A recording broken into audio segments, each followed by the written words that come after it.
Welcome to the best diaries of Aries Kollam Sailors. നമ്മുടെ ടീമിന്റെ main player തന്നെയാണ് കൊല്ലത്തിന്റെ സ്വന്തം രാഹുൽ ശർമ്മ. രാവിലെ നമുക്ക് കുറച്ചൊന്ന് ഡീപ്പായിട്ട് നിന്റെ സ്റ്റോറീസിനെ പറ്റി കേൾക്കാം. അണ്ടർ 40 മുതൽ ഉള്ള പരിചയമാണ് നമ്മൾ തമ്മിലുള്ളത്. അപ്പോൾ രാഹുലിന്റെ സ്റ്റോറി എന്ന് വെച്ചാൽ കുറച്ച് ടച്ചിങ് ആണ്, കുറച്ച് സ്ട്രഗിൾസ് കൂടെ മാത്രം വളർന്നു വന്ന ഒരു ആളാണ്. അപ്പോൾ നമുക്ക് രാഹുലിന്റെ അടുത്ത് തന്നെ ആ സ്റ്റോറീസിനെ പറ്റി കുറച്ച് ചോദിക്കാം.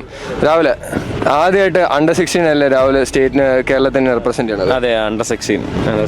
ആ സമയത്ത് എക്സ്പീരിയൻസ് നമുക്കൊന്ന് ഷെയർ ചെയ്യാൻ പറ്റും? വളരെ നല്ല എക്സ്പീരിയൻസ് ആയിരുന്നു.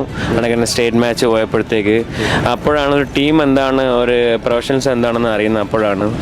ഓക്കെ, റീസെന്റ് ഇപ്പോൾ ഒരു ടൂർണമെന്റിൽ ഏകദേശം ഒരു വേൾഡ് റെക്കോർഡ് തന്നെ അതിനകത്ത് സൃഷ്ടിച്ചിട്ടുണ്ട്. എത്ര ബോളിലാണ് 100 അടിച്ചത്? 22 ബോൾ. 22 ബോളിൽ 100, അത് വേൾഡ് റെക്കോർഡാണ്. രജിസ്റ്റേർഡ് ടൂർണമെന്റിലാണ് രാഹുൽ അടിച്ചത്. അത് അറിയാത്ത കുറെ പേരുണ്ട് ആ ടൂർണമെന്റിനെ പറ്റി. പക്ഷെ കറക്റ്റ് ഓപ്പർച്യൂണിറ്റീസ്, കറക്റ്റ് രീതിയിൽ എക്സ്പോഷർ വന്നപ്പോൾ രാഹുൽ ശർമ്മ എന്നുള്ള ഒരു ടാലന്റ് കേരളത്തിന് സമ്മാനിക്കാൻ പറ്റിയിട്ടുണ്ട്.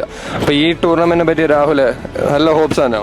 ഒരുപാട് നല്ല പ്രതീക്ഷയുണ്ട്, നല്ല കോൺഫിഡൻസ് ഉണ്ട്. നമ്മളെപ്പോഴും പറയുന്നത് കൊല്ലം പൊളിയാണ്, പൊളിച്ചുകൊണ്ടിരിക്കുകയാണ്. നമ്മൾ ഇനിയും പൊളിക്കാൻ കിടക്കുന്നേ ഉള്ളൂ. ഈ ടൂർണമെന്റിൽ രാഹുൽ ശർമ്മയുടെ ഇഷ്ടംപോലെ മാച്ച് വിന്നിംഗ് പെർഫോമൻസസ് പ്രതീക്ഷിക്കും. കാരണം വെച്ചാൽ അങ്ങനത്തെ സ്ട്രഗിൾസിൽ നിന്ന് വളർന്നു വന്ന ഒരു വ്യക്തി തന്നെയാണ്. ഉറപ്പായിട്ടും രാഹുൽ ഡെലിവറി ചെയ്യുന്ന ഉറപ്പ് തന്നെയാണ്. അത് നമ്മുടെ ആരാധകർക്കും ഉറപ്പിക്കാവുന്ന ഒരു കാര്യം തന്നെയാണ്. Thank you.